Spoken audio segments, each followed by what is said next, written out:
করেছেন, কিন্তু বিরোধীরা বলছেন নরেন্দ্র মোদী উন্নয়ন কি করেছেন, মানুষের জন্য কি করেছেন সেটা বলছেন না, শুধু সেনাবাহিনীকে ব্যবহার করছেন আর বিরোধীদের আক্রমণ করছেন, মহাজোটকে আক্রমণ করছেন। এইখানেই একটা ফারাক নাকি?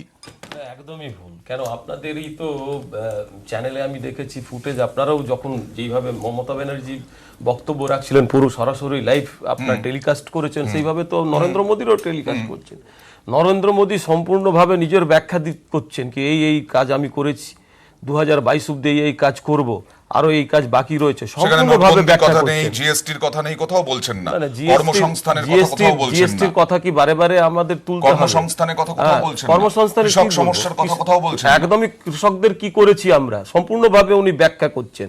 কৃষকদের যেমনি কিষাণ ক্রেডিট কার্ড হোক, কিংবা সোয়েল টেস্ট কার্ড হোক, কিংবা কৃষকদের এই যে ইউরিয়াতে নিম কোটেড ইউরিয়া, কিংবা বিক্ষোভ রাস্তায় চলে এসেছে, যেইভাবে আপনার স্বামীনাথন আয়োগের কথা মেনে 1.5 গুণ, অর্থাৎ তাদের যে এমএসপি 1.5 গুণ বাড়িয়ে দেওয়া কৃষক ভাইদের 6,000 টাকা করে বছরে পাবে, সেই সব তো ব্যাখ্যা করছে। কংগ্রেস তো 72,000 টাকা বলেছে। আরে কংগ্রেস 6,000 টাকা, 72,000 তো টাকা। আসার কোনো দিক থেকে কোনো পরিস্থিতি আমরা তৈরি দেখতে পাচ্ছি নাকি কোনো জায়গা থেকে সরকার গড়তে পারবে। সুতরাং বলার মধ্যে বলে দিক, তার মানে আঞ্চলিক দলগুলো করতে পারবে না, সেই করতে সম্ভাবনা পারলে দেখছেন? ভারতীয় জনতা পার্টি করবে, আর কোনো রাজনৈতিক দলের কোনো প্রকারের আমি কোনো জায়গা থেকে কিছু দেখতে পাচ্ছি না। আমি আসবো, একবার দেখে নি এ রাজ্যে এই ভোট গ্রহণ পর্বে এর আগে বিবেক দুবে বলেছেন বিক্ষিপ্ত কিছু ঘটনা ছাড়া শান্তিপূর্ণভাবেই হয়েছে।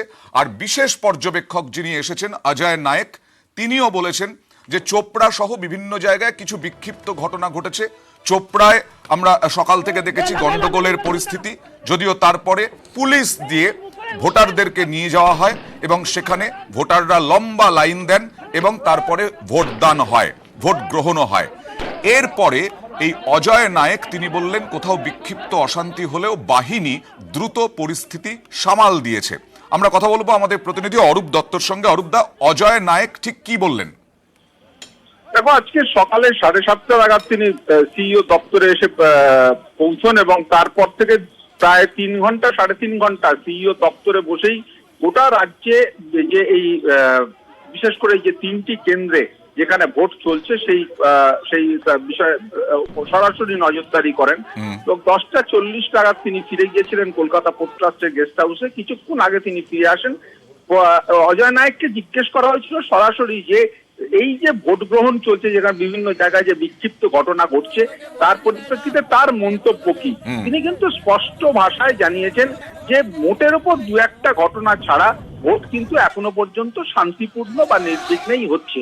তবে একই সঙ্গে তিনি চোপড়ার ঘটনাও তাকে জিজ্ঞেস করা হলে তিনি বলেছেন যে সেখানে কিছু ল অ্যান্ড অর্ডার প্রবলেম হচ্ছিল এবং সেই বিষয়টা খানিকটা অর্গানাইজড বলে মনে হয়েছে এবং সেই বিষয়টা সঙ্গে সঙ্গে সেন্ট্রাল ফোর্সের যারা দায়িত্বে ছিলেন, স্থানীয় যে পুলিশ যারা ছিল তাদেরকে বলা হয়েছে এবং তারা পরিস্থিতি নিয়ন্ত্রণে আনতে পেরেছেন। আরেকটি জায়গায় আরেকবার জানার চেষ্টা করব যে বলেছেন অজয় নায়েক যে অর্গানাইজড বলে মনে হয়েছে চোপড়ার ঘটনাটা।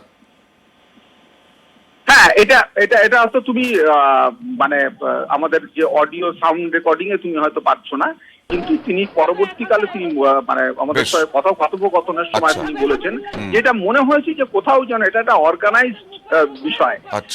তো সেই ক্ষেত্রে সেটা কারা অর্গানাইজ সেই সম্পর্কে তিনি বিস্তারিত ব্যাখ্যায় যাননি, কিন্তু তিনি এই শব্দটা বলেছেন। আর দ্বিতীয় যেটা তোমাকে বলি যে 150 মানুষ একটা জায়গায় তারা ভোট তারা দিতে পারছেন না বলে এরকম অভিযোগও তার কানে এসেছিল এবং সেখানেও তিনি নির্দেশ দেন এবং তার ভিত্তিতে সেখানে পুলিশ এবং নির্বাচন আধিকারিকরা যায়, তাদেরকে ভোট দেওয়ার অনুরোধ করে, কিন্তু তারা ভোট দেয়নি, অর্থাৎ তারা ভোট বয়কট করার একটা সিদ্ধান্ত নিয়েছিলেন।